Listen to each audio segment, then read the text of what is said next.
Wild fire है। Oh my God, क्या था ये? पहले तो मैं एक डिस्क्लेमर देना चाहती हूँ, एक ऑनेस्ट कन्फेशन। मैं साउथ मूवीज़ की कोई भी बड़ी फ़ैन नहीं हूँ। इनफैक्ट मैं देखती ही नहीं हूँ most of the movies. Mass entertainer जो मूवीज़ होती है उनकी, जहाँ पे बहुत ही हाई ऑक्टेन एक्शन सीक्वेंसेस होते हैं, जहाँ पे कोई हेड और टेल नहीं होता है, वो सब तो मैं देखती ही नहीं हूँ। तो मैं बहुत ही लीस्ट एक्सपेक्टेशन लेके ये मूवी देखने गई थी। मैं बात कर रही हूँ पुष्पा 2 की, लेकिन मूवी ने मुझे भी एंटरटेन कर दिया, मुझे हिला डाला। I totally superbly full to enjoy the movie. अकेले गई थी लेकिन कहीं पे भी मैं बोर नहीं हुई। हाँ, obviously it's a long movie, 3.5 hours की मूवी है, जो शायद से 10-15 मिनट छोटी हो सकती थी, बट जो भी था मूवी में it was so entertaining, so well made कि कोई कंप्लेंट्स नहीं है। तो चलिए बात करते हैं थोड़ी बहुत मूवी रिव्यू की, झटपट बात कर लेते हैं उसके बारे में। लेकिन मेनली ये वीडियो कर रहे हैं टू प्रिडिक्ट अबाउट कि रैम्पेज कैसी होने वाली है। भाई साहब, अगर रूल ये थी, आई मीन राइस तो हम सबने देख ही ली है, रूल अगर ये थी तो रैम्पेज क्या होने वाली है? क्योंकि रूल में ही इतना रैम्पेज है, इतना तोड़ फोड़, इतने हाई ऑक्टेन एक्शन सीक्वेंसेस, इतनी ज़बरदस्त acting. I totally have become an Allu Arjun fan, क्योंकि उन्होंने अपनी फिजिकलिटी पे जो काम किया है ना, आई मीन एक एक्टिंग इज़ वन थिंग, और एक वही अपने फिजिकलिटी को मेंटेन करना थ्रू आउट द मूवी, जो उनका ड्रूप्ड शोल्डर हो या वो एक तरीके से बात करते, you know there is a certain way he twists his tongue while talking as Pushpa, तो वो throughout the movie maintain करना, it requires lot of commitment, sincerity as an actor, और वो उन्होंने कमाल का किया है। तो my respect for him as an actor has really मैनीफोल्डेड।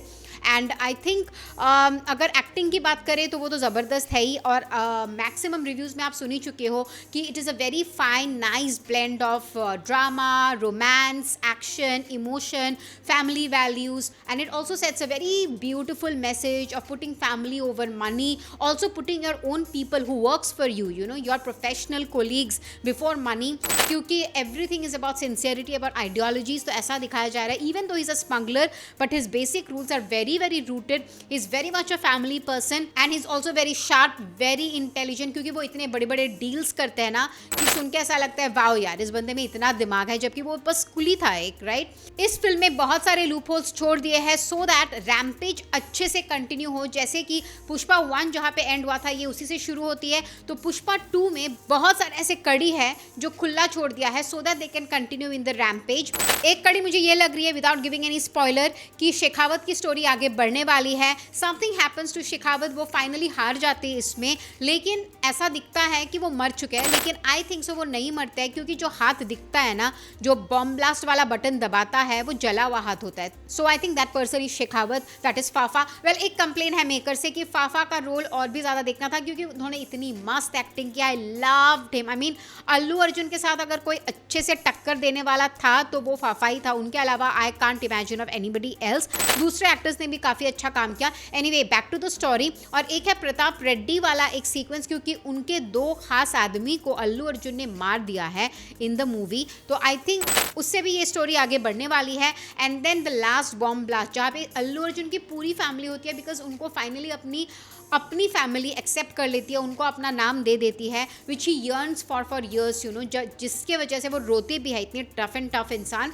तो हाँ, तो वो वाला एक सीक्वेंस भी है जो खुला छोड़ दिया है। और इसमें जो उनका स्मगलिंग है ना, वो इंटरनेशनल करते हैं, लेकिन वो सिर्फ श्रीलंका तक जाती है, जबकि स्टोरी बहुत आगे की होती है। There is Maldives in the story, there is Japan in the story. तो ये सब सीक्वेंस जो है वो कहाँ कहाँ तक अपनी रीच फैलाते हैं, वो सब तो इधर बस आधा अधूरा ही छोड़ दिया है। So that definitely will continue in the rampage, क्योंकि लास्ट वाला वो बॉम्ब ब्लास्ट हो जाता है, Srivalli is pregnant, so there might be a leap in the story. तो कई सालों का लीप हो सकता है। She might give birth to a daughter और अ सन। अगर सन होता है, Allu Arjun only might be playing the role of the son. तो ऐसा कुछ हो सकता है जो शायद अपनी फैमिली का बदला ले, in case if they have all died. और अगर ऐसा नहीं हुआ है कि उनको किसी ने खबर दे दिया था and they have all vacated the house, तो शायद से अलग तरीके से कहानी आगे बढ़ेगी। but there are many ways, many directions in which the makers can play around with the story of Pushpa 3 Rampage. अगर बात करें पुष्पा 2 के बारे में, कॉमिक टाइमिंग भी इस मूवी की इतनी ज़बरदस्त है. एक सीक्वेंस है बिटवीन अल्लू अर्जुन एंड फहद फासिल जहाँ पे वो एक दूसरे के साथ बात नहीं करते हैं, बस इशारों इशारों में एक दूसरे को टॉन्ट करते हैं, और वो इतनी मज़ेदार सीक्वेंस है, हंस हंस के आप लोटपोट हो जाने वाले हो.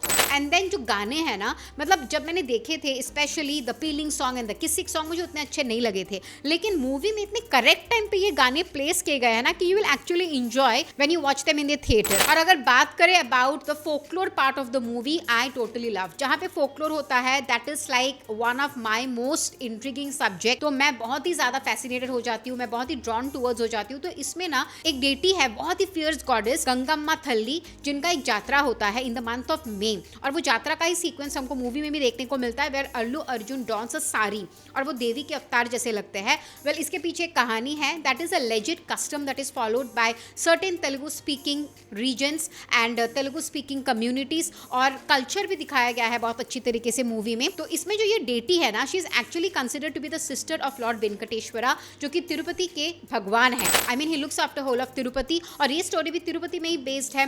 तो हाँ, तो उससे रिलेटेड है. इसी वजह से मैं तो बहुत ज़्यादा ड्रॉन हो गई. और लास्ट जो एक्शन सीक्वेंस है उसमें भी वो गंगामा थल्ली का रूप धारण कर लेते हैं, और विजुअल जो इमेजरी है मूवी की वो बहुत कमाल की है. चाहे वो पुष्पा गाने में एक डांस सीक्वेंस है उसमें भी बहुत ज़बरदस्त लग रहा है, और वो लास्ट का जो एक्शन सीक्वेंस है वो तो आपके रोंगटे खड़े करने वाले हैं.